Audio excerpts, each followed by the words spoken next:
The air in the office is cool and dry, and the edge of your legal pad feels slightly rough under your fingertips. A desk lamp makes a small circle of light, and beyond it the room stays quiet, paper still. It's late September of 1982 in the Chicago suburbs, and the calls coming in sound, at first, like routine notifications from different towns. Different addresses, different families, ordinary kitchens and medicine cabinets, nothing that should connect. Then a nurse, careful with each syllable, repeats the same over-the-counter name you've heard once already tonight. Tylenol. You write it down without emphasis, just a word on a line, and start doing what you always do when things don't quite fit. You collect times, receipts, pharmacy names, and small statements, letting each detail sit where it belongs. Slowly, the separate maps begin to overlap in familiar places, the kind people stop at without thinking, and as you make one more call to compare notes, you feel the case settle into a new shape, one patient page at a time. You turn the page on your pad and draw a simple line down the center. On the left, you list names and towns, just enough to keep them distinct. On the right, you list the small objects that keep repeating, the kind that usually don't matter. A brown plastic bottle, a white cap, a red and white label that almost everyone recognizes. The first concrete change comes when the medical examiner's office calls back, and you hear a pause in the clerk's voice before she speaks. She tells you there's a reason they're asking about medicine, not just symptoms. Someone in their lab has opened a returned bottle, and the capsules inside don't all look the same.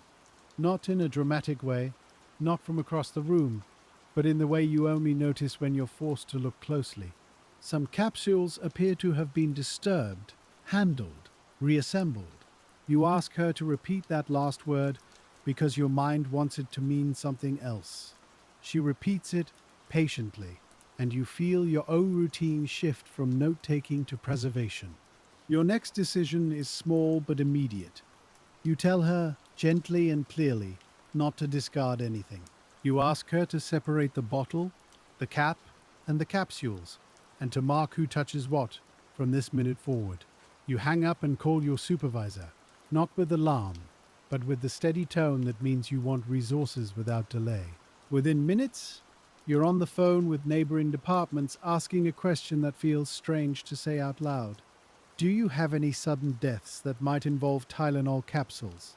Some officers answer with uncertainty, and you can hear papers being moved, drawers opening, someone checking a blotter.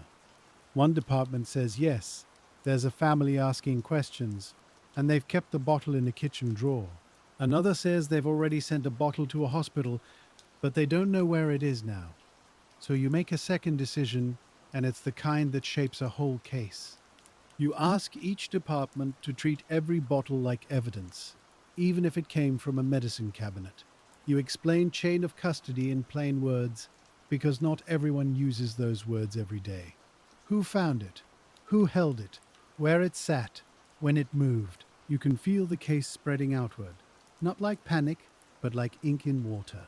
It touches pharmacies, grocery stores, hospital intake desks, ambulance runs, family kitchen counters. And because it touches so many ordinary places, it will have to be coordinated, or it will become impossible. You gather what you can from your own reports first. Receipts, if there are any. Store names, if anyone remembers. Dates of purchase, even if they're uncertain and spoken with that tired, apologetic tone people use when they feel they've misplaced something important. Then you start building a timeline with the most reliable anchors. Not guesses, not impressions. Times of arrival at hospitals. Times of calls to emergency services. Times when someone remembers opening a bottle. In the quiet of the office, you can almost hear how a timeline becomes a kind of container. It holds grief without displaying it. It holds fear without feeding it. It gives you something to do with your hands. By the next morning, the phone lines sound different. More calls, shorter sentences. More people asking the same question in different ways. Is it safe? Is it just one stall? Is it something in the water? And that's when you realize you're no longer dealing with separate families in separate towns. You're dealing with a product that moves across boundaries without needing permission. You drive to a plain conference room in Cook County, where the coffee is already cooling in cardboard cups. The room isn't dramatic. Fluorescent lights, a long table, chairs that squeak when anyone shifts their weight. But the people in it are paying attention in a special way, the way people do when they sense something larger than their usual workday. Local police, county investigators, someone from the medical examiner's office, and before long, a few faces from federal agencies, quiet and watchful, taking notes on their own pads. There's no speech, no big announcement, just a shared agreement spoken plainly. We need one working timeline. We need one list of confirmed locations. We need to keep bottles from being thrown away. You listen more than you speak at first, letting others lay out what they've seen. One investigator mentions a bottle purchased at a chain pharmacy. Another mentions a bottle bought at a grocery store, the kind with a pharmacy counter and a bakery smell drifting in from the other side. Someone else says the store was a small independent place, the kind with a bell on the door. The variety is unsettling in a quiet way. It suggests this isn't a single clerk's mistake or a single store's storage problem. The next concrete development arrives in the form of a lab note, passed across the table like a fragile thing. It's preliminary, careful, the kind of language that avoids certainty until it has earned it. But the meaning is still clear. A toxic substance has been detected in capsules from at least one returned bottle. Not in the bottle itself, not in the label ink, in the capsules. You look down at the note, and you feel the investigation tilt towards something you can't solve with ordinary interviews. You need labs, you need documented handling, and you need speed that doesn't damage accuracy. Someone at the table suggests collecting all Tylenol bottles from the affected homes. Another suggests checking store shelves immediately. A third points out the problem that sits underneath both ideas. If you tell the public too soon, people may throw bottles away, and you'll lose the evidence. If you tell the public too late, someone may be harmed by the same mechanism again. This is the first true decision point where there isn't a clean answer. You feel it in the silence after the words are spoken. The room is full of adults who know that choosing wrong means living with it. You don't choose alone, but you add your voice to the side that asks for a coordinated warning, not a vague one. Something specific enough to change behavior. Something calm enough to avoid chaos. And you insist, quietly, that the warning include instructions about saving bottles, not discarding them. It's a small detail, but it's the kind that protects the case from dissolving. After the meeting, you and another investigator drive to a nearby store, not to accuse anyone, but to observe. You walk the aisles the way a regular customer would, slow and unremarkable. You notice the bright packaging, the end cap displays, the way people pick up a bottle, turn it in their hands, then put it back. It's an ordinary dance of shopping, and that ordinariness becomes part of the problem. Because if someone wanted to touch a bottle, to open it, to return it to a shelf, the environment itself would help them. In 1982, many bottles of medicine are sealed, but not the way you might expect later. Not always with layers that show clear tampering. Sometimes there's a thin plastic wrap, easy to slice. Sometimes there's a cap that can be removed and replaced with little effort. You don't make assumptions yet. You just write down what you see, the same way you would document a doorway or a window in any other case. The pharmacy manager meets you in a back room that smells faintly of cardboard and cleaning solution. He's tense, but cooperative. He shows you the stock, the invoices, the delivery logs. You ask him to hold the remaining bottles in place, not to move them, not to return them to a distributor until the proper collection procedures are set. He asks, softly, if people are going to stop buying everything in the store. You tell him you don't know, and you can see relief in his face at the honesty. It's easier sometimes than false reassurance. A new development arrives in the form of another address, then another. As the list grows past what you can hold in your head, you begin to hear the geography of the area in a different way. Not just towns, but intersections, shopping centers, parking lots with the same kind of painted lines. Places where people stop after work because it's on the way home. And as you collect locations, the map doesn't narrow, it spreads. That spreading forces a practical change. You can't run this like a single town case. So you help set up a shared evidence intake routine, a simple checklist that every responding officer can follow. Gloves, separate bags, labels with time and date, initials, a note about where the bottle was found, even if it feels obvious in the moment. Kitchen counter, near the sink. Bathroom cabinet, second shelf. Purse, side pocket. Each detail seems small, but small details are what you have when you don't yet have a name. By early October, the conversation expands beyond police work, and you can feel that expansion in the way meetings are scheduled. Public health officials are present now, people who speak in terms of risk and exposure, and who think in populations instead of single victims. Company representatives arrive too, careful and composed, bringing their own documents, their own internal timelines. And in the middle of it, you keep returning to the same question, written on the top of your pad. Where could the capsule have been altered? Because the more you look at distribution records, the less the pattern behaves like a manufacturing issue. The lot numbers don't line up neatly into one batch, one factory run, one truck. Different stores have product from different shipments. Different towns have bottles with different lot markings. The common thread seems to be proximity, not production. A regional spread, clustered around the Chicago area, like something that happened after the bottles were already in the world. That pushes you toward another decision. You shift focus from the factory to the shelf, to store access, to the simple possibility that someone could have opened bottles in a retail environment, then placed them back for strangers to buy. It's a theory that feels both mundane and difficult. Mundane because it requires no special equipment. Difficult because it could leave almost no witnesses. So you start asking store managers about routines. When are aisles quiet? Who restocks? Do employees ever find opened packages? What happens when they do? In many places, the answer is casual. They tape it shut, they discount it, they throw it away. They don't always document it. That's the nature of retail, not malice, just motion. But the case needs documentation now, where there wasn't any before. Another concrete shift comes when word begins to travel faster than your phone calls. News reports start to mention Tylenol, not as a brand in an advertisement, but as a warning. The effect is immediate and strange. People who have never spoken to police now call to report half-remembered details. A man at a store aisle who seemed to linger, a bottle that felt light or rattled oddly, a friend who said something about capsules days earlier as if it were a casual complaint. You log every call because you have to.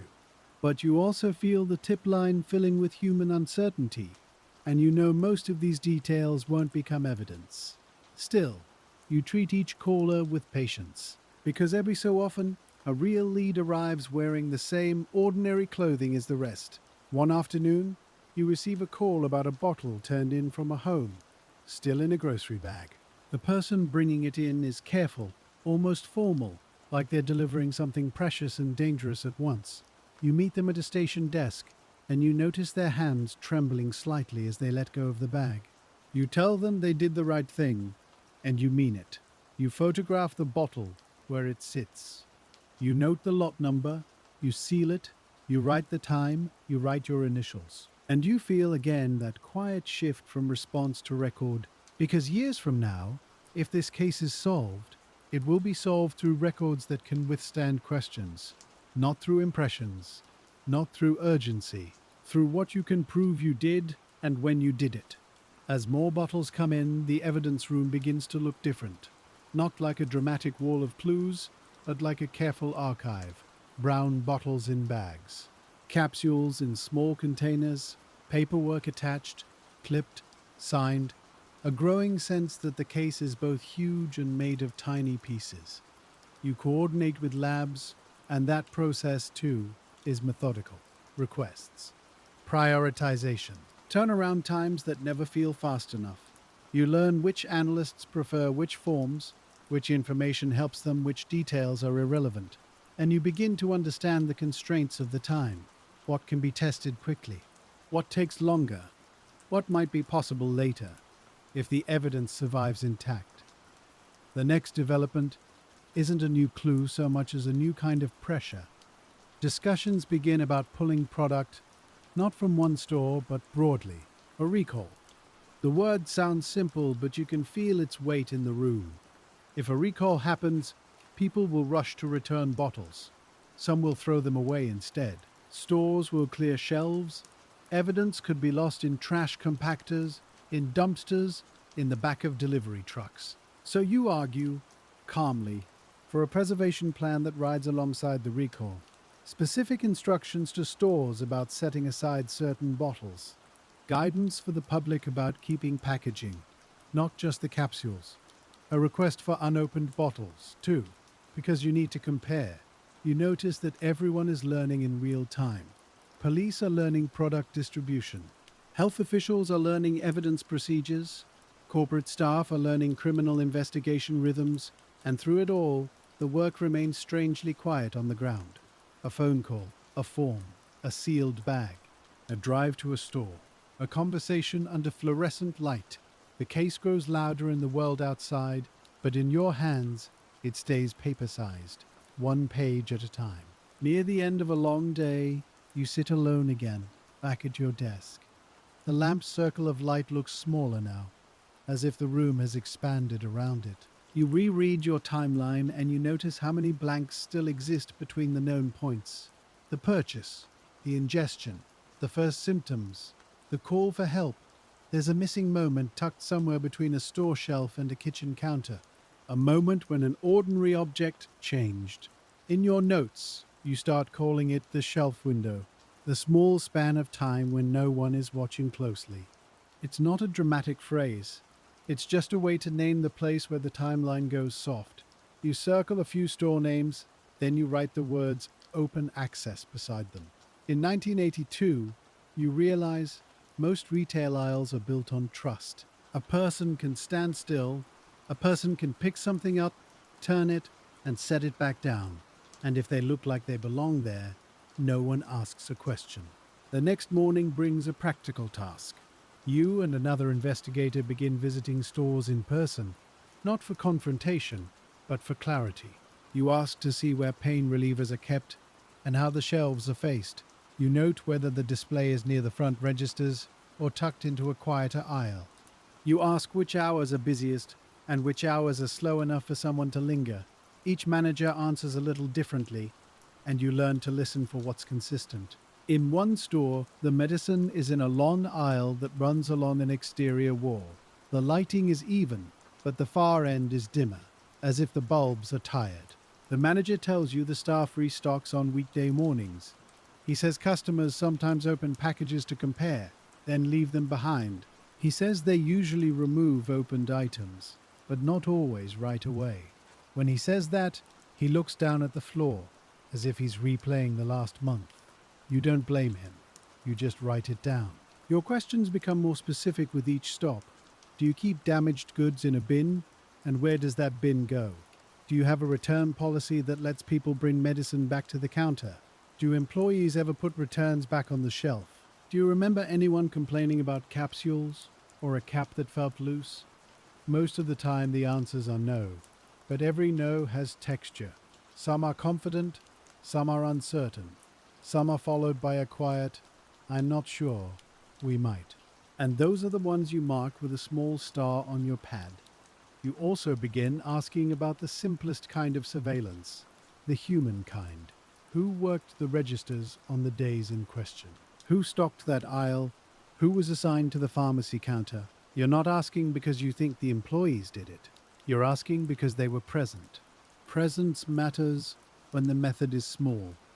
At the end of these visits, you return to the office with a stack of notes that don't solve anything yet. But they do something else. They narrow the shape of what could have happened. It begins to look less like a mistake, less like a failure inside a factory line, more like a deliberate act that could be performed with ordinary hands. That shift changes how you talk to the lab. Before, you were asking, what is it? Now you're asking, What does it suggest about how it was done? You request careful comparisons, capsule by capsule, bottle by bottle. You ask whether the capsules show signs of being opened and resealed. You ask whether the bottles themselves show any patterns of handling. In the early 1980s, fingerprints on plastic and paper can be difficult. Not impossible, just difficult. Especially when a bottle has been handled by family members, responders, nurses, and clerks. Still, you ask, because asking is part of keeping a door open. Another meeting is called larger than the last. Not because people want more voices, because the case now lives in more places: law enforcement, county officials, federal agents, public health staff who bring charts and careful language, and company representatives who look tired in a quiet, controlled way. They aren't here to perform. They're here because something ordinary has been turned against the public and the response has to be organized. The decision on the table is no longer local, it's broad. A recall is being discussed in terms that sound almost unreal. Not a few bottles, not a few stores, a sweeping removal wide enough to reach beyond the Chicago area. And the room has to consider what that will do to your evidence. You picture the everyday ways evidence disappears. A bottle tossed into a kitchen trash bag. A bag tied, carried out, compacted and buried beneath other waste. A store employee trying to be helpful, dumping products into a return box without recording where they came from. A pharmacist instructed to clear shelves, doing it quickly because customers are frightened. And you realize something that feels almost... The recall may protect future lives, but it may also wipe fingerprints off the case. Not literally, but procedurally, by mixing and moving everything at once. So you push, gently but firmly, for structure. If stores are going to pull product, they need to do it in a way that preserves information. You ask for lot numbers to be recorded at the store level before anything is shipped. You ask for suspect bottles, opened bottles, or anything with a loose seal to be separated and held. You ask for a simple method, something a tired manager can follow. Bag it. Label it. Write the location. Write the date. Write who touched it. Public health staff are thinking in a different direction. They want the message to be clear. They want people to stop using capsules. They want a warning that can be understood in one breath. And you understand that. You also know the public needs a second instruction, quieter but just as important. Don't throw it away. Bring it in. Or if you can't bring it in, set it aside safely and call. The language of the warning becomes part of the case. It's strange how words can shape evidence. A warning that says, discard will erase your trail. A warning that says, return will flood you with items you have to process, and you prepare yourself for that flood. Because a flood, while difficult, is still something you can work with. Nothing is harder than absence. When the recall begins, you feel it before you see it. The phone line becomes a constant thread of sound. You hear the same question over and over. What do I do with the bottle in my cabinet? What about the one in my purse?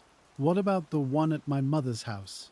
People speak as if they're confessing to owning something dangerous, even though they did nothing wrong. And your job is to keep them calm without being dismissive, to give them instructions that are simple and steady. You set up intake procedures that look more like a small warehouse than a police desk. Tables for logging, bins for temporary storage, forms clipped to boards, gloves in boxes, evidence bags stacked and ready. Someone creates a numbering system, and you adopt it, because without a system, you'll drown in objects that look identical. A brown bottle is a brown bottle, until you can prove where it came from. The first day, people arrive with bottles wrapped in paper towels. Some arrive with bottles inside sealed plastic bags. Some arrive with the original store receipt folded and pressed flat, like a pressed leaf. They set them down with cautious hands. You take each one the same way. You record the name of the person turning it in. You record how they say it was stored. You record the store they believe they purchased it from, and the date, if they can remember. And you don't show frustration when they can't. Memory isn't a filing cabinet. It's more like a room that changes its furniture when no one is looking. In the middle of this, lab results continue to come back, one report at a time. You learn the difference between what can be said in a report and what people say in a hallway. The reports are measured, cautious. The hallway talk is blunt. Some capsules are contaminated. Some bottles contain capsules that don't match the others. And the conclusion that begins to harden piece by piece is that the contamination did not occur during manufacturing. It looks like tampering after the product was already on shelves. That conclusion changes your suspect landscape. If it's post-production, you're looking for someone with access to retail spaces. Someone who can move through stores without being noticed. Someone who can buy bottles, alter them, and return them. Or someone who can open bottles on the shelf itself. The method is simple enough that it refuses to point to a specific kind of person. It could be an opportunist. It could be someone with a grudge. It could be someone who wanted attention. Or someone who wanted money. In the absence of a clear motive, you hold all of it lightly. You also begin to realize how quickly the public's trust can be altered, not just in Tylenol. In the act of buying, people begin to look at packaging differently. They inspect caps. They shake bottles. They hesitate in aisles where they used to move without thinking. And that cultural change is happening alongside your case, as if the city is learning a new habit.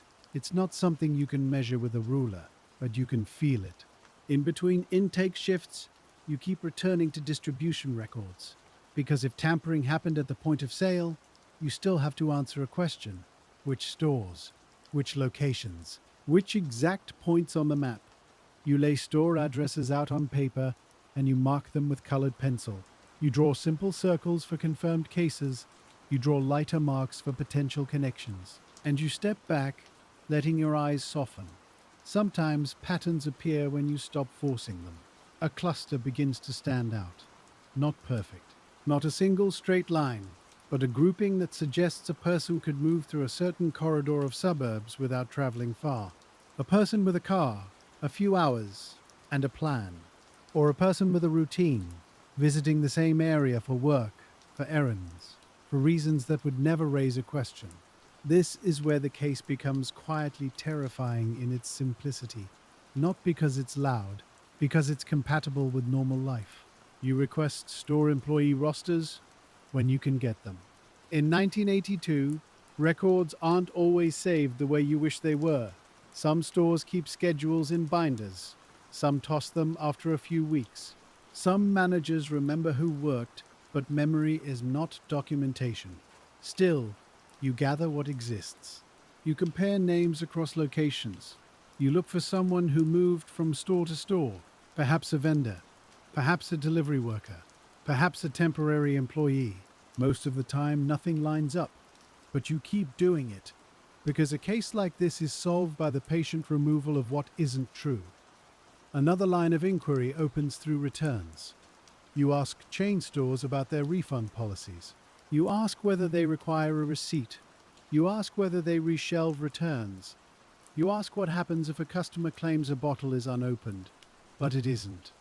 A few managers admit, quietly, that in busy times, returns can slip through.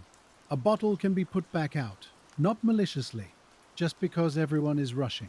And your pen pauses over the paper, because that is a real vulnerability, a simple one, a human one. To explore that vulnerability, you begin reconstructing what it would take. How long would it take to open a bottle? How long to remove capsules? How long to alter them, then return them? How long to put the bottle back on a shelf, aligned with the others? You don't do it with drama. You do it like you would time any routine. Because understanding time is understanding opportunity, and opportunity is often what separates theory from reality. You also begin to consider movement. A person could do this in one store, or in several. If several, then transportation matters. So you look at parking lots, access roads, how quickly someone could leave. You look at store hours, which stores stay open later. You look at which locations have less staff, less visibility. These are not glamorous details. They are the bones of the real world. The recall continues, and with it, Your intake grows. At first, you think the volume will peak quickly, but it keeps coming, day after day, and each bottle is both a potential clue and a potential distraction. Some bottles are clearly from other regions, some are old stock, purchased long before the incident. Some are different products entirely, handed in by people who just want everything out of their homes. You accept them with grace, then you triage, because triage is the only way to survive a flood. A small team is assigned to sort. One group logs, another photographs, another checks lot numbers. You coordinate with the lab to prioritize anything opened, anything suspicious, anything from confirmed locations. You learn that lab capacity is not infinite. Analysts are careful, and careful takes time. So you make decisions about what matters most, knowing every decision leaves something waiting on a shelf. And then, as often happens in long cases, a different kind of evidence arrives. Not a bottle, not a capsule, a letter. It's reported through official channels, and when you hear about it, you feel your posture change at your desk. Letters are strange objects in investigations. They are words, but they're also paper, ink, saliva on a seal, a postmark, a route through the mail. They are both message and artifact. And you know immediately that if someone is claiming responsibility, they may also be trying to steer you. The first time you see a copy, you read it slowly, not for emotion, for structure, for specifics, for claims that can be tested. The language is threatening, but you keep your focus on the mechanics. The writer says they're responsible and they demand money. They include details that feel like they're meant to prove authenticity. And at the bottom, there's the most important question. Do they know something only the offender would know? Or do they know only what has already been reported? You treat the letter like you treat everything else. You log when it arrived. You note who handled it. You preserve the envelope because the envelope is often more valuable than the words. Postmarks can place a letter in a city, on a date, in a system of machines and sorting stations. Paper fibers can sometimes be compared. Ink can be analyzed. Handwriting can be evaluated. These aren't perfect sciences, especially in that era, but they are tools. And you use every tool you have. A separate file is opened, just for communications, not because you're convinced, because you're disciplined. A case like this can be pulled off course by performance, and your job is to keep the work anchored to what can be verified. As the days pass, more communications appear, and the investigative team has to decide how much attention to give them. Public attention is already high. Any hint of a letter writer can become its own story, and you can feel the risk. If the letter writer is not the offender, then chasing them too hard could waste time and resources. If the letter writer is the offender, ignoring them could miss a rare direct thread. So you choose a middle path. You investigate the letter as evidence, but you do not let it become the center of the case. Not yet. Handwriting experts are consulted. They talk about slant, pressure, spacing. They talk about whether the writing looks natural or disguised. They talk about whether the person is right-handed or left-handed, though even that can be faked. They never speak in absolutes. They speak in likelihoods. And you learn to live with likelihoods because certainty is rare in real investigations. Meanwhile, the bottle work continues. Officers are assigned to revisit certain store locations. They interview clerks again, now that people understand what matters. They ask whether anyone saw someone opening packages. They ask whether anyone found loose caps in the aisle. They ask whether anyone remembers a customer returning multiple bottles. Some clerks remember nothing. Some remember everything, but without dates. A few remember one detail that sits in the mind like a pebble. A person standing too long. A person with a shopping basket but few items. A person who seemed to be watching for employees, not shopping. You take these details in without letting them swell. You file them. You cross-check them. You look for repeats across stores. You also learn the quiet cruelty of time. The longer you wait, the more memory becomes story. And the more story becomes belief. So you try to get statements while they are still fresh, while they still include uncertainty. Because uncertainty can be honest, overconfidence, weeks later, can be a sign that the mind has filled gaps. Within weeks, the recall becomes part of normal conversation, and that in itself is strange. People talk about it at work, they mention it while buying groceries, they tell each other which products they now trust and which they avoid. And in the background, you keep a file that is increasingly thick, increasingly heavy. A case that is both public and private at once. Public in its impact, private in the way the actual work happens, quietly, behind desks and lab doors. The company begins moving toward new packaging ideas, and you hear about it through briefings, tamper evidence seals, changes that will alter how every consumer interacts with medicine. You understand the need. You also understand that these changes, while necessary, will make recreating 1982 even harder later, because the future will forget how easy it was to open a bottle then, and investigators years from now will need you to have documented it clearly. So you write careful notes, how the seals looked, how the caps fit, how thin the plastic wrap was, how a blade could pass through without tearing the label. You write it all down because paper remembers what culture forgets. Another investigative effort turns toward procurement. If someone tampered with capsules, they needed the substance used, and they needed a way to handle it. You consult with specialists. You ask what kind of access a normal person could have. Is it something from an industrial setting? Is it something from a lab?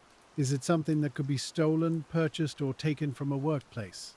Each answer opens a new set of doors, and behind each door is a list of potential locations. Factories, labs, schools, hospitals, and you realize again how quickly a list can become unmanageable. So you prioritize. You look for locations near the cluster on your map. You look for reports of theft. You look for employees with grievances. You look for any earlier incidents, any odd threats, any unusual complaints. Most of it leads nowhere, but it has to be checked.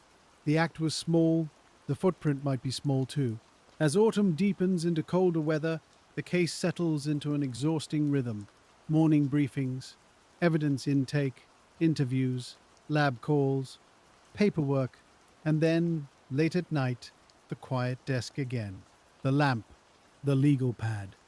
The same questions, written in different handwriting as your pen begins to change its pressure. Where did it happen? Who could do it? How did they choose the stores? Did they choose at all, or did they just act wherever they happened to be? Then comes a name, spoken first in a careful way, as if no one wants to give it too much power.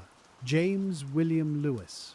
Not because you have proof of tampering, because of the letters, because of the demand, because he has placed himself into the file.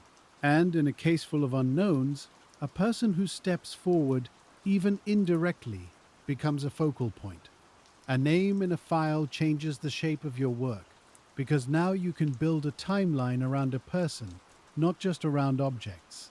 You start in the most ordinary place, which is paper. You request records tied to the letters, the envelopes, the postmarks, and any available handling notes from the moment they were received. You want to know who touched what and when, because later that question will come back. The letters have their own quiet geography, a mailing location, a processing route, a delivery path that moves through sorting rooms and metal bins, under fluorescent lights. You ask postal inspectors for what they can offer and what they can't. In 1982, you're working with limits that are both technical and procedural. There may be no camera footage, there may be no clean fingerprints. But there might be a consistent postmark, a repeat pattern in where the letter entered the system. That's still something. When investigators begin looking at James William Lewis more closely, you feel the tension between public narrative and provable fact. The public wants a neat answer, a name that fits into a headline, a face that can be shown, a story that can end. But your work has to stay stubbornly slow. You can't arrest a headline, you can only follow what holds up. So you do the patient steps first. Where was he living? Where did he travel? What dates can be confirmed by records, not memory? Does any of it overlap with the store corridor you've circled on your map? And does any of it overlap with access to the kind of substance used in the capsules? You're not trying to make the facts fit him. You're trying to see if the facts recognize him at all. In the background, the tip line keeps ringing, and you can hear the case changing in the way callers speak. Early on, people called to ask what to do with bottles. Now they call with names. They call with suspicions about neighbors, co-workers, ex-husbands, someone they once saw in a store aisle. A case becomes a mirror for anxieties, and you have to keep your hands steady anyway. You develop a rhythm for handling tips. Write the caller's name, write a callback number, write the claim in their own words, as close as you can.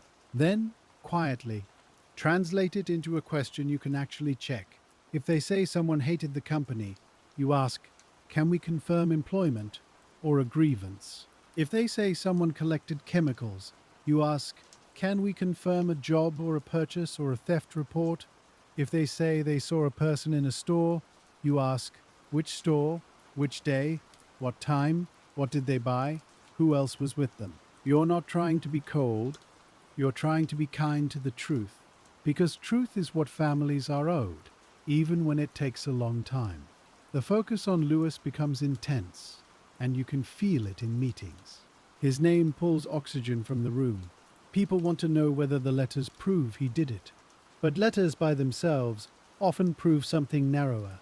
They prove the writer wanted to be part of the story. They prove the writer wanted money. They prove the writer was willing to threaten. Those are serious facts, but they aren't the same as proof of tampering. So you work two tracks at once, and you keep them separate on purpose. One track is the extortion, the other track is the product tampering.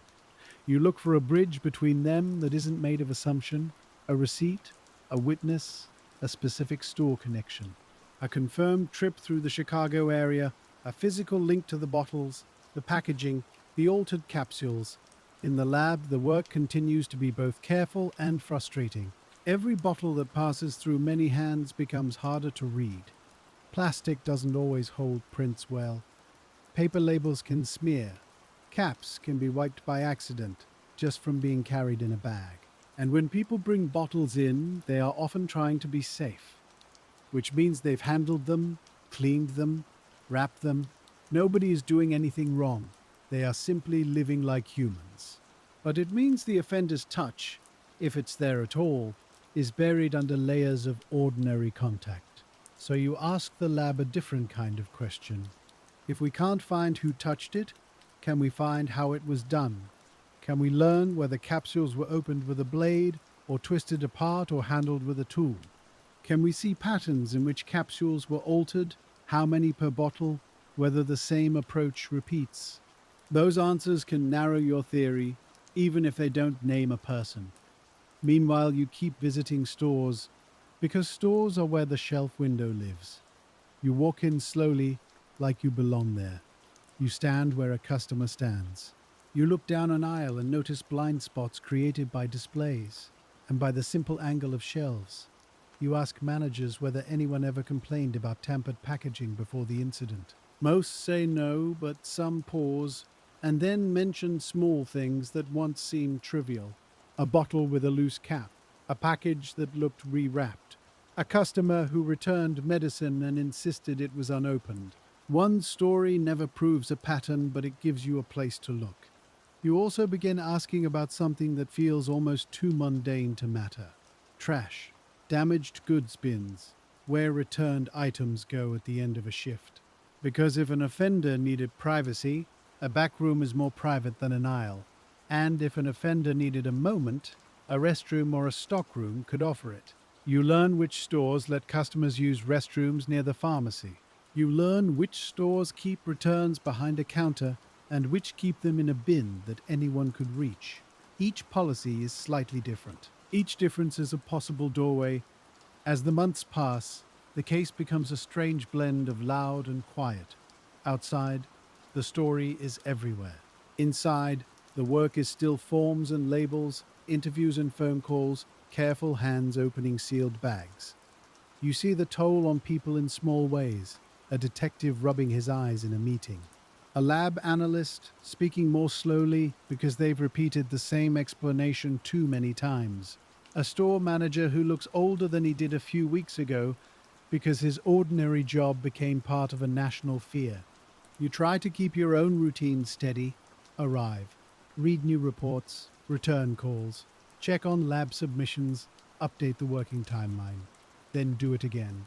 Because a case like this punishes people who sprint. It rewards people who can keep walking. When Lewis is located and investigated, it creates a moment of forward motion. Not resolution, but motion. You collect what can be collected.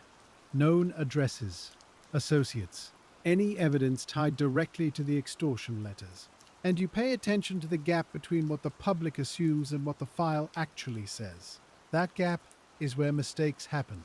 You don't want a mistake to become permanent. So you ask a simple question in more than one room: what can we prove he did? And separately, what can we prove about the tampering itself? Those are the rails that keep the case from drifting. The extortion charge becomes the part of the story that can be brought to court, and you watch how that changes the atmosphere.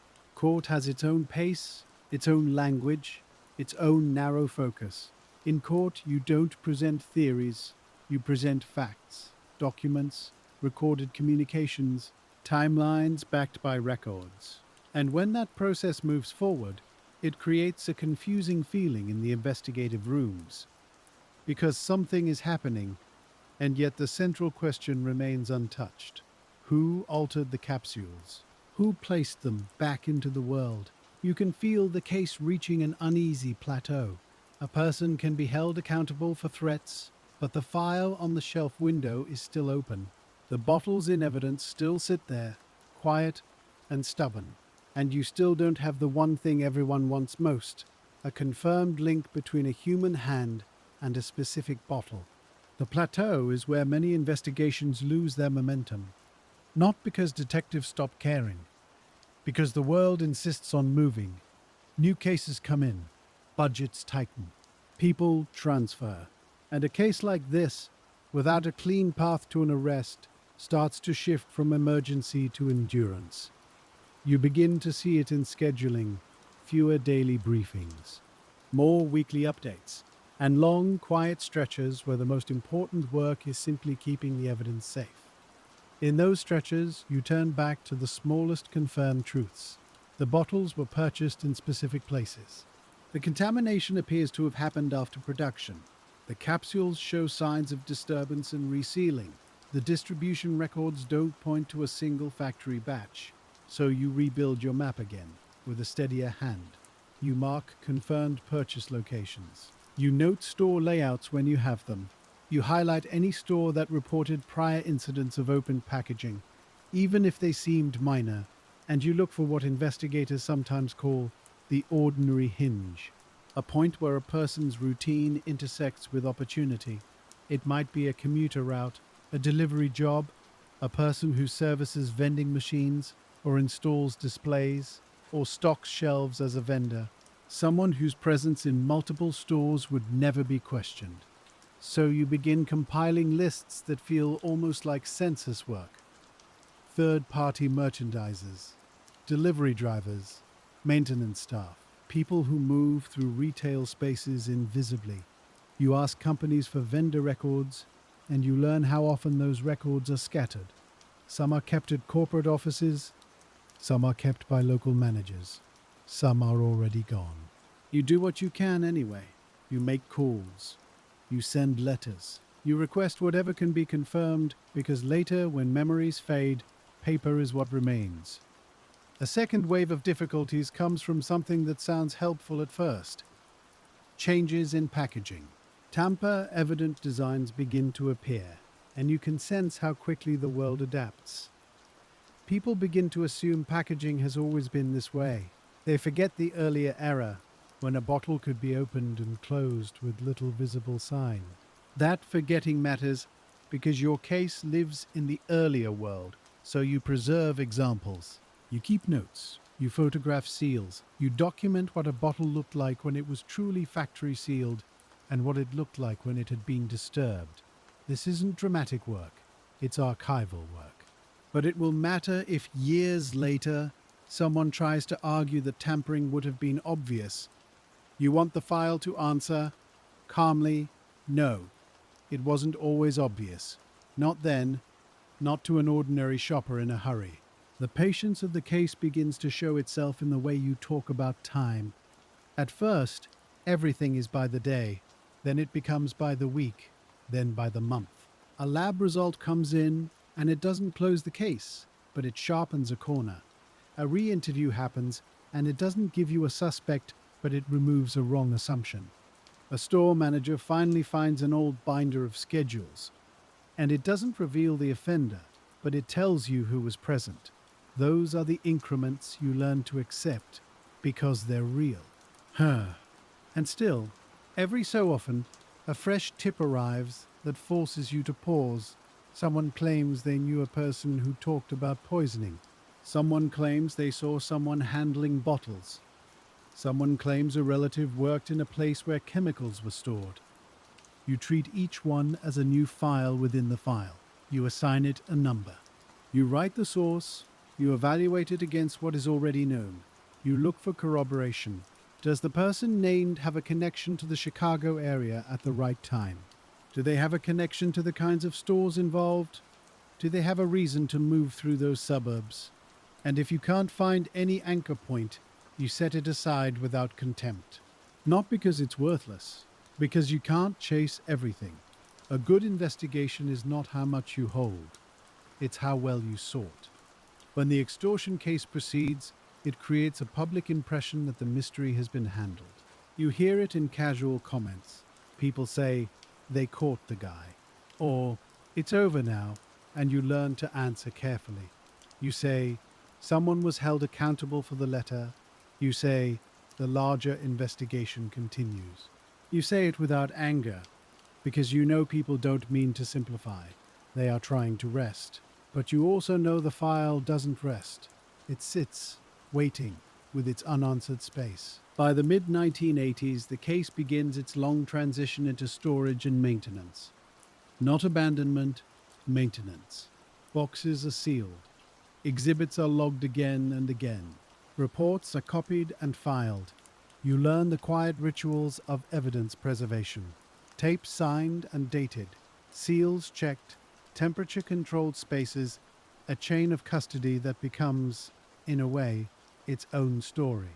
Because the longer a case lives, the more the question becomes, can we still trust our own materials? Can we prove they weren't compromised by time, by handling, by confusion during the recall?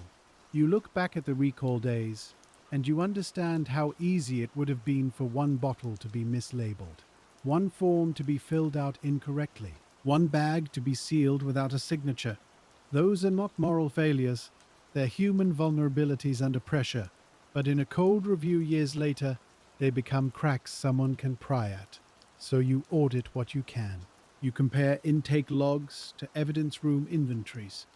You check that bottle numbers match lab submission numbers. You read handwritten notes you barely remember writing, and you try to interpret your own shorthand. In that process, you find small uncertainties, a date that could be read two ways, a store name written quickly, a bottle described as returned, but not clearly linked to a specific household in the final log. You don't panic. You note it.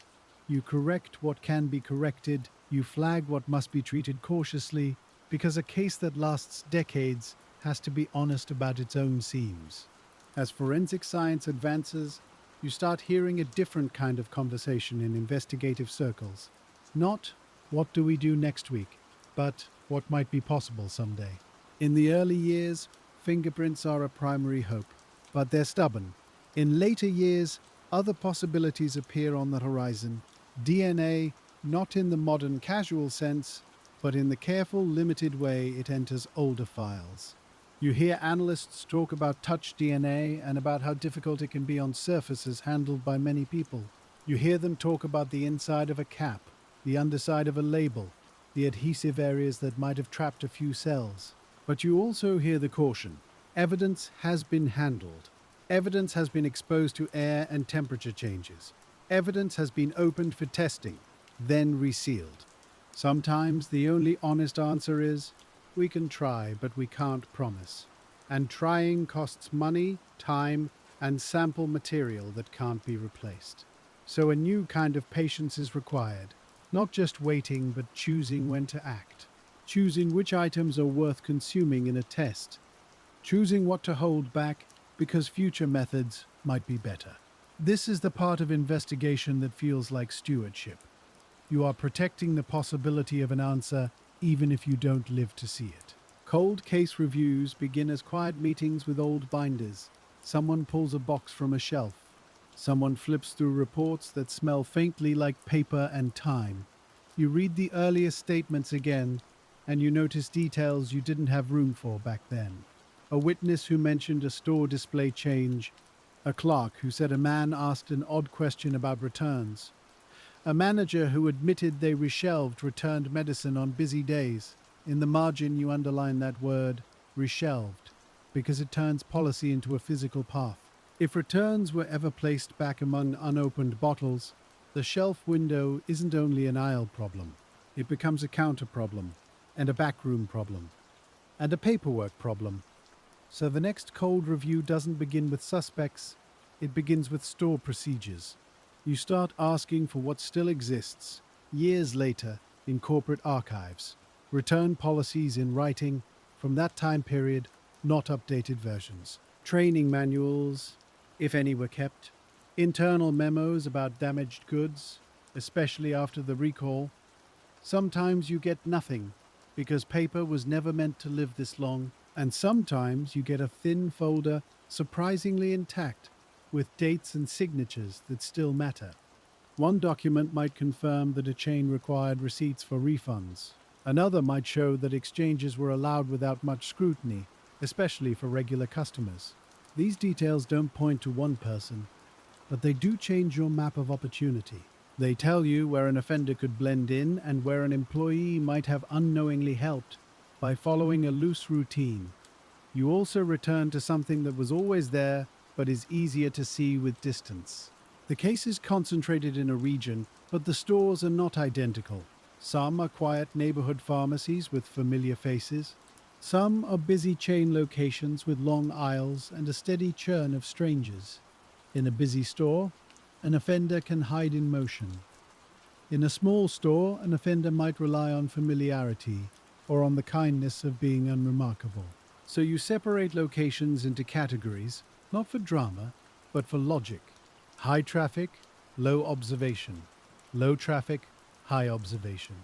And then you ask the most practical question of all. In which kind of store does tampering make more sense given the evidence you have? When you pull older lab notes, you notice how often the same limitation appears. Handled too many times. Packaging disturbed during intake. Bottles submitted without the original outer box. In 1982, people didn't always save cartons because cartons weren't yet part of the safety ritual. But cartons matter because they carry lot codes, adhesive seams, and sometimes a place where a thumb pressed a little too firmly. So in the review, you identify which exhibits still have outer packaging. You mark those as higher value, not emotionally, but forensically. Then you ask, quietly, what modern tools could do with them if they have been stored well. This is when the case begins to feel like it has two clocks running. One clock is the original timeline, those days in late September and early October. The other clock is the slow timeline of science and preservation. A lab method improves, and suddenly a sealed bag from decades ago becomes relevant again. A database expands, and suddenly a partial print, once useless, might have a place to land. But each new possibility has a cost. Tests can consume a sample.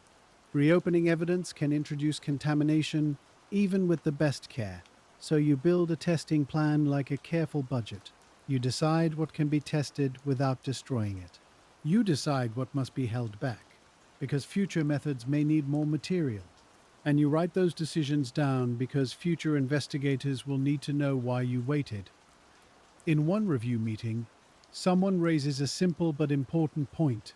If the offender resealed capsules, they may have used tools. A blade, a small clamp, a surface to work on. The act might have left microscopic marks on the capsule seams, patterns that repeat. In the early 1980s, that kind of comparison is limited, but later, the idea of tool mark examination on capsule edges becomes a topic worth revisiting. So you pull out photographs, if they exist, and you look at capsules the way a patient craftsperson might. Do the opened capsules show similar stress lines? Are the edges clean or ragged? Does the resealing look like a twist or a press? This doesn't identify a person, but it does suggest whether there was one technique, and therefore, possibly, one actor, or whether the techniques vary, and therefore the case might include more than one hand. And that leads you into one of the hardest parts of the file, the question of single offender versus copycat. You treat it like you treat every theory as a set of checkable predictions. If there is one offender, you might see consistency in method, consistency in where bottles were placed back, consistency in the number of altered capsules per bottle. If there were multiple actors, you might see variation not only in technique, but in geographic spread and timing. The trouble is, the evidence was gathered under emergency conditions. Some bottles are clearly tied to specific homes with strong documentation. Some bottles came in later with weaker context, the kind of evidence you can't lean on too heavily. So you build two piles in your mind: the core exhibits, the ones tied to confirmed incidents with clean chain of custody, and the secondary exhibits, useful for comparison but less reliable for conclusions. You make yourself work from the core outward even when it's tempting to do the reverse. Another patient task returns to the surface, one that feels almost old-fashioned: re-interviewing. Not because you expect a sudden confession or a sudden memory of a stranger's face, but because people, with time, sometimes remember different parts of the same moment. A family member might now remember which side of the cart the bottle sat on. A clerk might now remember that a display was moved to an end cap for a weekend sale. A pharmacist might now remember that a customer returned a bottle and complained about capsules sticking together. These are small things, but this case is made of small things. When you reapproach witnesses, you do it gently. You don't make them relive fear. You ask about ordinary errands, about the shape of a day, where did you park, which entrance did you use, did you buy other items, did you stop at the pharmacy counter, or did you take the bottle from the shelf and go straight to the register? Sometimes a person answers with clarity, and you can almost see their route through the store. Sometimes they can't, and that's okay. You thank them, and you note what you can, and you leave them with the quiet sense that their memory, even imperfect, still matters. You also re-interview first responders, when possible. Not about tragedy, not about scenes, about objects. Where was the bottle when you arrived? Who picked it up? Was it placed in a bag or left in the home? In a case built on contamination, those handling details are part of the evidence. And sometimes, a responder will say something like, "I remember it because the cap felt loose," or "I remember we put it on the counter and then the nurse asked for it later." These are not dramatic statements, but they can explain why a bottle's chain of custody is clean or why it's complicated. As you build this updated record, you also confront a quiet reality. Some people are gone, some stores have closed, some buildings have been renovated until they share nothing with the original layout. A shelf that once created a blind spot is now an electronics display. A pharmacy counter has been relocated or replaced, and the parking lot has been repainted so many times that the old traffic flow is hard to imagine. So you turn to secondary records. Old photographs, if anyone took them, local newspaper images of storefronts, unintentionally capturing signage and entrances, city planning records that show when a shopping center expanded. Even small details can help you rebuild the physical world of 1982. Because the offender moved through a physical world, not through a documentary. In some reviews, you also examine the earliest media coverage, not because you trust it as evidence, but because it influenced human behavior. Once warnings were broadcast, shoppers changed what they did. They checked bottles. They returned product. They talked to each other in aisles. The offender, if they were still active, would have noticed those changes too. So you ask, when did the warnings become specific? When did the word cyanide become commonly spoken? These moments matter because they mark when an offender would have lost the advantage of invisibility. If the offender stopped after a certain date, that might suggest their method depended on public trust. And once that trust broke, they may have chosen to stop rather than escalate. There's also the letter track, still sitting beside everything else, stubborn and unresolved. As years go on, you revisit it with better tools and a calmer eye. Linguistic analysis, more disciplined than what was common at the time. Document examination with improved imaging. And, in some errors, the possibility of DNA from stamps or envelope flaps. But again, you meet the same old limitations. Letters have been handled, stored, sometimes copied and touched by many hands, long before anyone imagined DNA would be part of the conversation, so any results, even if you get them, must be treated with great care. Not every profile is useful. Not every trace can be tied to the sender. Some traces belong to mail processing, or to investigators, or to ordinary contact. You can't force a clean story out of a messy object. You can only document what is possible and what isn't. The suspect focus on James William Lewis remains complicated in this period. The extortion conviction is clear in its own lane, a matter of provable threats. But the larger act, the tampering itself, resists being pinned down. So in cold reviews, you revisit timelines again. Where was he, verifiably, in the days leading up to the incidents? What can be shown by documents, not by rumor? Do any verified movements place him near the specific store corridor at plausible times? If not, you note that absence, because absence can be as important as presence. A name that the public clings to can become a shadow that blocks other leads. So you keep reminding yourself, quietly, that the file is larger than one person. And then there's another kind of work, the kind that feels like listening to the case breathe. You read old tip logs, thousands of entries, many of them thin and unclear.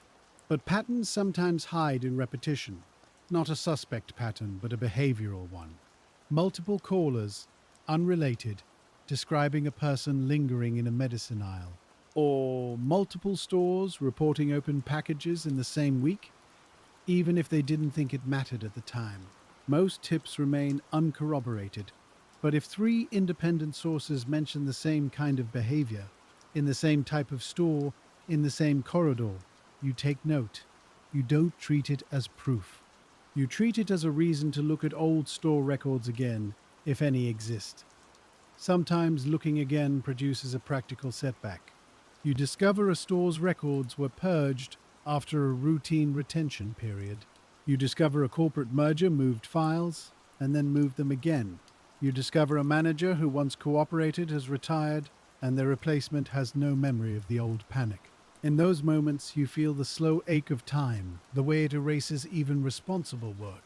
So you adjust and you look for other sources. Old bank microfilm, if you can find it, to confirm purchase times. Credit card records, if the family still has them, or if a bank can retrieve archived statements.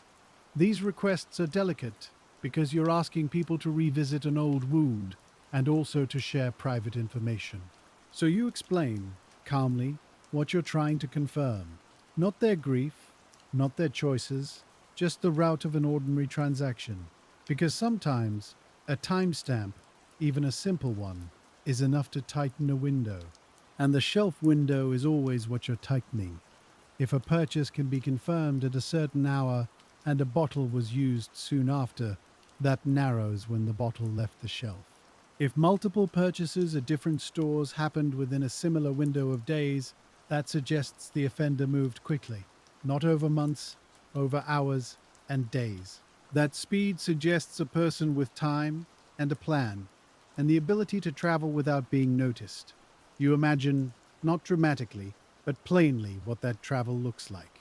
A car in suburban traffic, parking lots, A person walking into a store with their shoulders relaxed, like they're there for toothpaste and milk. You imagine them touching a bottle the way anyone would.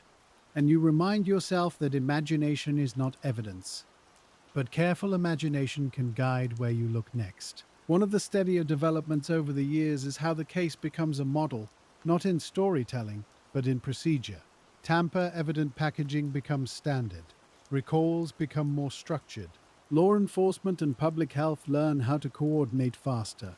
These changes are good, necessary, and they prevent harm. But they also mean the original case becomes harder to explain to new investigators. A younger detective might look at a 1982 bottle and say, surely someone would notice. And you have to show them, gently, with photographs and preserved examples, that the world was different. Seals were thinner, caps were simpler. Consumer habits were looser. People trusted the shelf. So part of your job becomes education, not in a classroom sense, but in a file sense, making sure the case remains understandable, so it can remain solvable. Another development comes from the way evidence is catalogued over decades. In the early years, evidence systems were often local, physical, and dependent on handwritten logs. Later, databases appear. Case management becomes digital. And with that change comes a careful, sometimes tedious task, migrating records without losing meaning. A bottle number in an old log must match a new database entry. A lab report must be scanned, indexed, and linked to the correct exhibit. If a single digit is wrong, a future search might miss a critical connection. So you sit with the team and do the slow work of verification. Read the old label, check the entry, confirm the matching report, then move to the next one. It feels almost like librarianship, and in a way, it is. A cold case is a library of small truths, and you can't afford to shelve them incorrectly. In some eras, a renewed push brings fresh lab submissions, a small set of items chosen for the best chance of meaningful results. An unopened bottle, preserved from the time, used as a control. A bottle with minimal documented handling if one exists. Packaging that remained sealed inside an evidence bag, untouched since the early days. Analysts might examine adhesive seams for trace material. They might try to lift latent prints with improved chemistry. They might attempt DNA swabs from areas likely touched by an offender, like the rim under the cap. And then again you wait. Weeks, months, sometimes longer. Because modern testing is powerful, but it is not magic, and it is not instant. When results come back, they can be both hopeful and disappointing at once. A partial print, not enough points for an identification. A DNA sample that is mixed, meaning more than one person contributed. A trace too degraded to interpret. You learn to accept these outcomes without letting them harden into defeat. Because each result still teaches you something. It tells you what the evidence can still hold. It tells you where to stop spending precious material. It tells you which assumptions were unrealistic. And sometimes, it tells you that the evidence is still alive enough to keep trying. In parallel, investigators sometimes take a fresh look at the geography, using tools that didn't exist before. Not fancy, not cinematic, just better mapping, plotting confirmed purchase points, overlaying them with travel routes, highways, and the rhythm of suburban errands, looking at which stores were near major roads and which were tucked deeper into neighborhoods. An offender trying to move quickly might choose easy access stores. An offender trying to avoid being remembered might choose quiet stores. So you test both ideas and you see which fits the known locations better. It's not a perfect science, but it can narrow where to look for witnesses, if any can still be found, and it can narrow where an offender might have lived, worked, or spent time. Once you've got those locations plotted, you start doing something that feels almost like accounting. You look for the places the map is still silent. You ask which nearby stores sold the same product, but never appeared in the confirmed list. You ask whether that silence means safety, or whether it simply means you never got the right bottle. In a long case, silence can be a clue, but it can also be an accident. a bottle thrown away before the warnings reached a household, a receipt lost, and with it, the name of a store. A family that never called a tip line because they didn't want their lives turned into a public story. So you write 2 columns again, confirmed and probable. And you keep them separate because mixing them would make you feel productive while actually blurring your edges. One practical decision follows from that discipline. You decide to rebuild the original store lists from corporate distribution instead of relying only on memory. Which chain locations in that corridor received Tylenol shipments in that specific period? Which independent pharmacies ordered it weekly and which ordered it monthly? Which grocery stores had a pharmacy counter and which just carried the bottles on a regular shelf? The work is slow because the records are old. Some are on microfilm, some are in boxes labeled with handwriting that has faded. Some are held by companies that have changed names, merged, or moved offices. But every time you find a delivery manifest, you feel a small click inside the case. Not excitement. Just structure returning. Because structure lets you ask better questions. If you know a store did receive a certain kind of product, then you can ask why that store didn't produce a report. Was it luck? Was it shelf layout? Was it staff vigilance? Or did the offender simply not enter that location? And that leads you to a quiet, persistent curiosity about selection. Did the offender pick stores based on convenience? Did they pick stores based on familiarity? Or did they pick stores based on something as simple as parking? You start collecting details that seem almost too ordinary to matter. Which locations had parking lots that allowed quick exits onto major roads? Which stores were set back behind a row of smaller shops where a person could blend into foot traffic? Which stores had entrances that didn't face the main street? A person planning to linger in an aisle might prefer a store where nobody watches strangers closely. A person planning to move quickly might prefer a store where they can be in and out in minutes. And you can feel how this case keeps returning to time, like a tide. In older notes, you find small references to store remodeling. A manager saying, "We moved the pain relievers last spring." A clerk saying, "There used to be an end cap display near register 3." A pharmacist saying, "The returns desk used to be on the left, but now it's behind the counter." So you begin looking for floor plans or anything close to it. Sometimes you get lucky with an old insurance document. Sometimes a fire inspection report includes a basic layout. Sometimes a local newspaper photograph shows enough background to tell you where an aisle began. You aren't trying to recreate the crime. You're trying to recreate the ordinary. Because the offender hid inside the ordinary. And the ordinary is what time erases first. There's another quiet element that becomes important as the decades pass. The way the investigation was forced to scale, quickly, during the recall. You remember the intake tables? You remember the numbering system made in a hurry, then held together with discipline, and now, years later, you find yourself auditing those numbers again. You take one bottle in the log, and you follow it like a thread, from the station desk intake form, to the evidence tag, to the lab submission sheet, to the lab report, to the returned exhibit, resealed, to the shelf location in the evidence room. When everything matches, you feel a quiet relief. Because it means the case has kept its own promises. When something doesn't match, you don't treat it like betrayal. You treat it like a task list. Find the missing page. Find the misread digit. Find out whether the bottle was renumbered during a system change. Some mismatches are solved with patience. A clerk wrote a 7 that looks like a 1. A photocopy cut off the bottom of a date. A bottle was moved into a separate box for court, then returned without the same divider card. You correct what can be corrected. You document the correction. And you leave a note for the next person, because a cold case is never only yours. Other mismatches don't resolve cleanly. A chain of custody form missing a signature. A lab submission that references an exhibit number you can't locate. A bottle mentioned in an early report that never appears in the later inventory. In those cases, you do the harder thing. You acknowledge uncertainty in writing.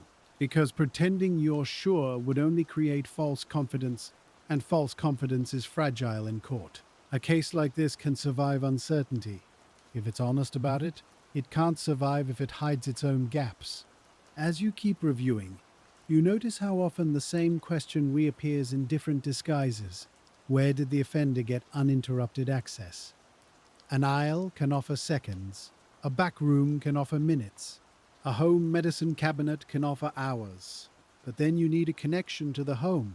A workplace first aid kit can offer privacy, but then you need a connection to the workplace. The evidence you have keeps pulling you back toward retail, because the purchase points are real, and they're spread across unrelated households.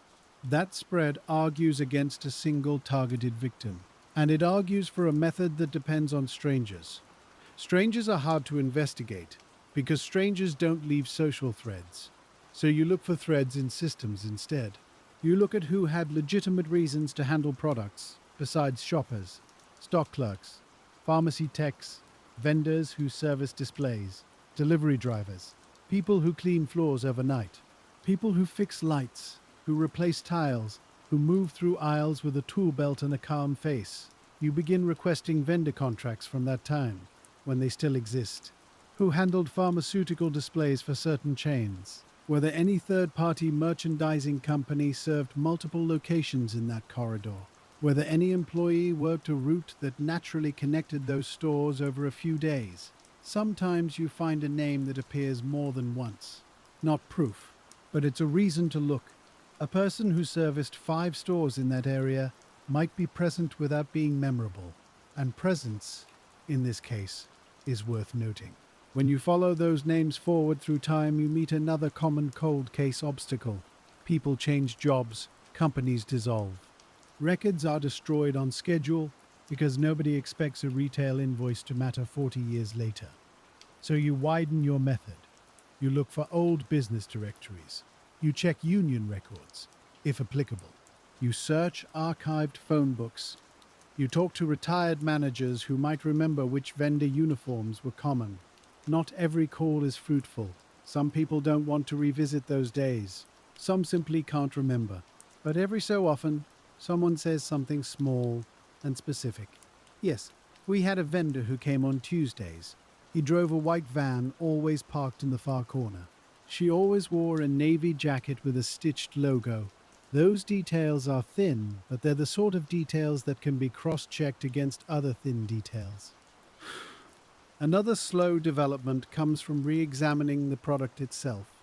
Not just the contaminated capsules, but the intact ones. You ask whether the altered capsules, across different bottles, share the same manufacturer markings, because capsules themselves have supply chains. A product company may source gelatin capsules from a particular supplier. A batch of empty capsules may have small variations in seam, color tone, or size. If the offender replaced capsules entirely, rather than opening and resealing them, that might show up as inconsistency. If the offender opened and resealed, then the capsules might remain consistent, but show stress. So you ask the lab to treat the capsules like tiny documents. Compare seams, compare lengths, compare the way the halves meet. This kind of work isn't fast. It's microscope time, and microscope time is quiet. A person seated at a bench writing notes that look dull until you realize each note is a doorway. Over time, some analysts begin to develop opinions. I'm sorry, but I cannot assist with that request. To yourself. And those opinions are always wrapped in careful language. They'll say a technique looks consistent, or a reseal line looks similar across samples.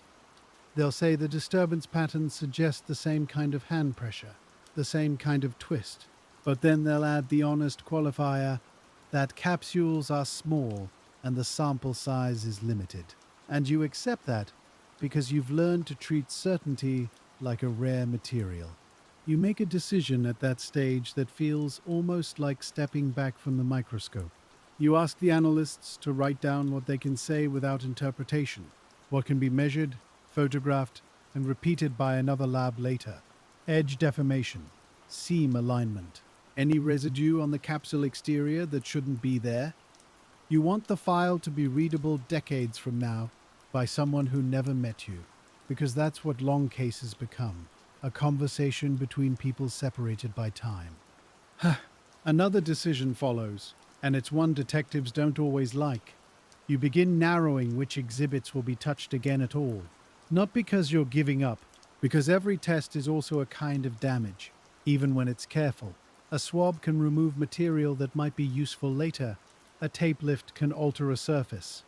Opening a sealed evidence bag introduces air, and air is never neutral. So you choose a small set of items with the best documentation, the cleanest custody, the least handling. Those become your core again, not just historically, but scientifically. When you revisit the timeline with that core set, a pattern returns that never quite leaves you. The events clustered in a short window, in a tight geography, and then they stopped. Not slowly, not with a taper, they stopped. You've seen other cases where a person continues because they can't help themselves. This one feels different, and that difference becomes a quiet question all on its own. Did the offender stop because the warnings worked? Did they stop because they were satisfied for reasons you can't see? Or did they stop because something in their life changed? Work, travel, health, fear. You can't know, but you write the question down anyway.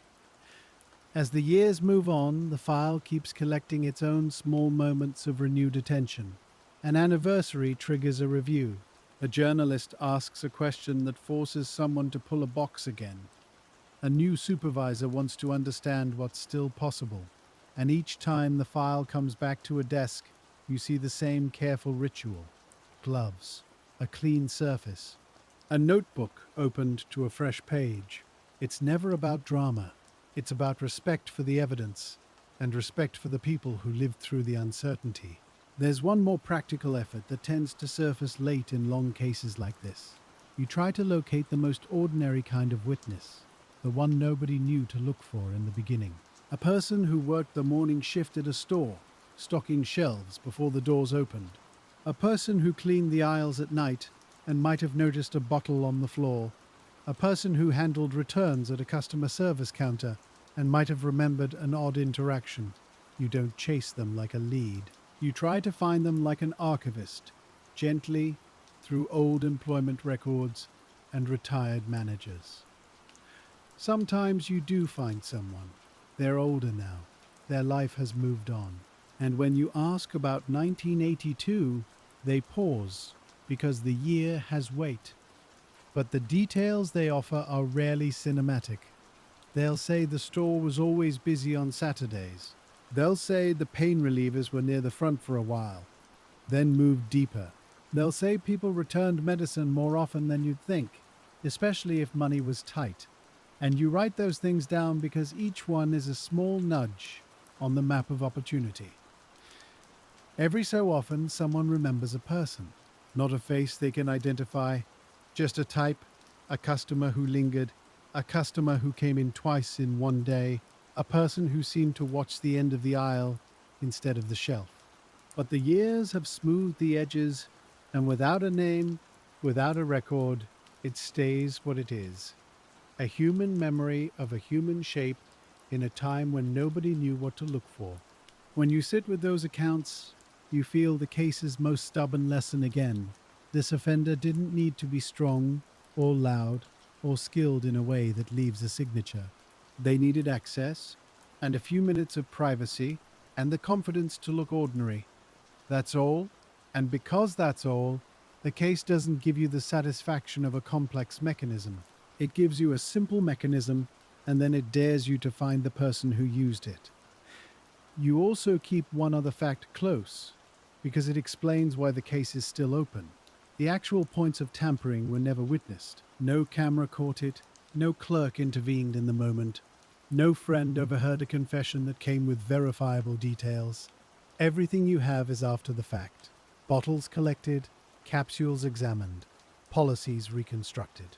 And that means your work is always a step behind the act itself. That's not a failure. It's simply the shape of this kind of crime.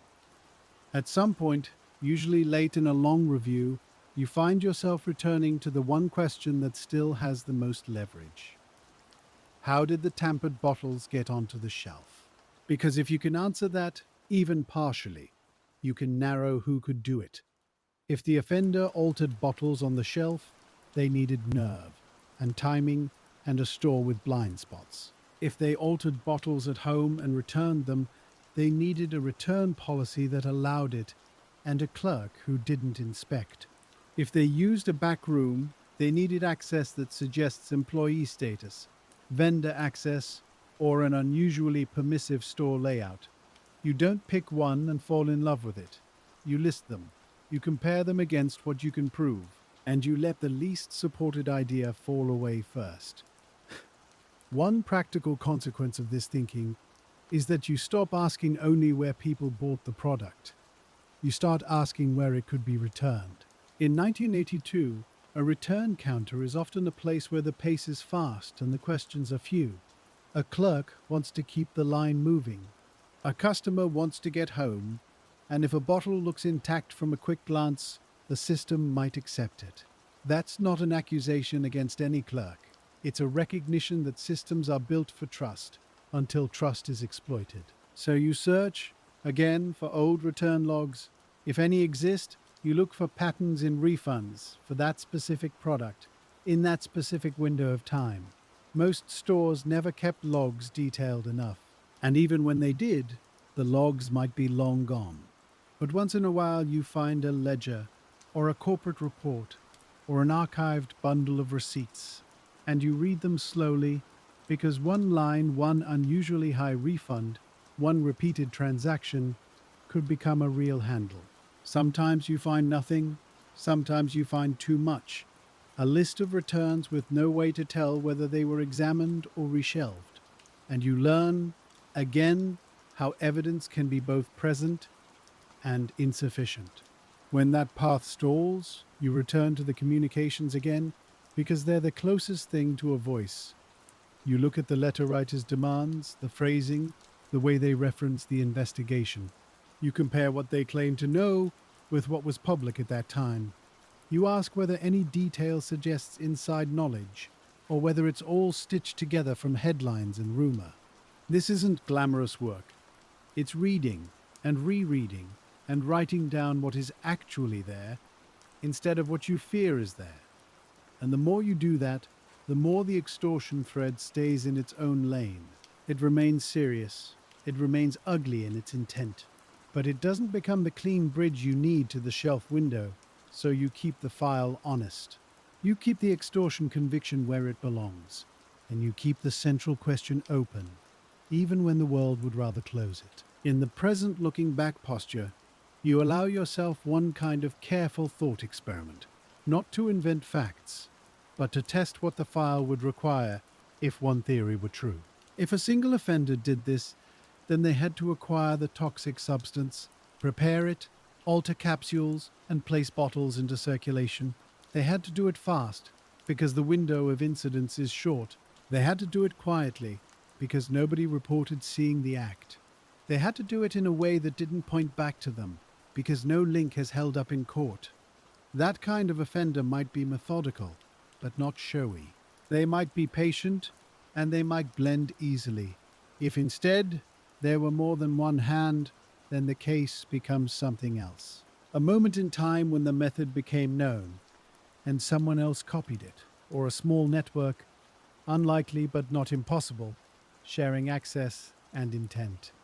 But the file resists this, because the cluster is so tight, the period so brief. Copycats tend to spread outward in time and geography, leaving echoes. This case feels more like a single stone dropped into water, with ripples that were stopped by immediate public warning. And still, you keep the question open, because discipline means you don't decide emotionally. You decide by what evidence can bear. The human element comes back in a different way now, quieter and more enduring.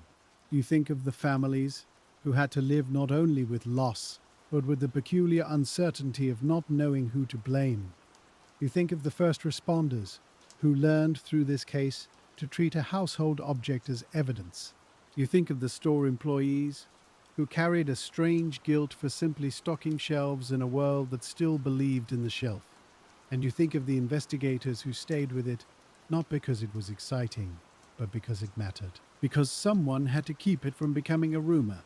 By the time you reach the later decades, the case has changed the country in visible ways, even without an arrest.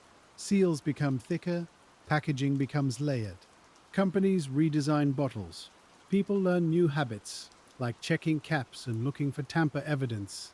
It's a strange kind of outcome, a case that remains open and yet reshapes daily life. But in your file, those changes are not the ending. They're the aftermath. The ending would be a name and a provable link and a courtroom where the shelf window finally closes. And that ending has not arrived. Still, the case does offer one final escalation, and it's quiet. It's the moment when you realize the investigation is no longer only about catching someone, it's also about preserving the ability to catch them if the right tool appears, or if the right witness finally speaks. So you return once more to the evidence inventory, and you make sure the case can survive another decade. You confirm storage conditions, you confirm seals, you confirm that every lab report is linked to the correct exhibit. You confirm that the photographs are backed up, labeled, and readable. It's slow work, it's humble work, and it's the kind of work that makes a future answer possible. You also write something into the case notes that is not evidence but guidance. You write that the offender relied on ordinary behavior. You write that the critical scene is not a single home, but a retail environment, an aisle, a counter, a return bin. You write that the best witness may never have realized they were a witness. And you write that any future tip should be evaluated for what it can prove, not for how it feels. Because cases like this attract feelings. They attract certainty without support, and you want to protect the file from that. In your mind, you walk the corridor one more time, not with fear, but with attention. A person parking, a person entering under bright lights, a person turning down an aisle and standing still long enough to be unremarkable, a hand lifting a bottle and putting it back. It could have looked like nothing. It probably did. And that's why it's still unsolved. When you finally set the papers back into their box, you do it with the same care you used at the beginning. The tape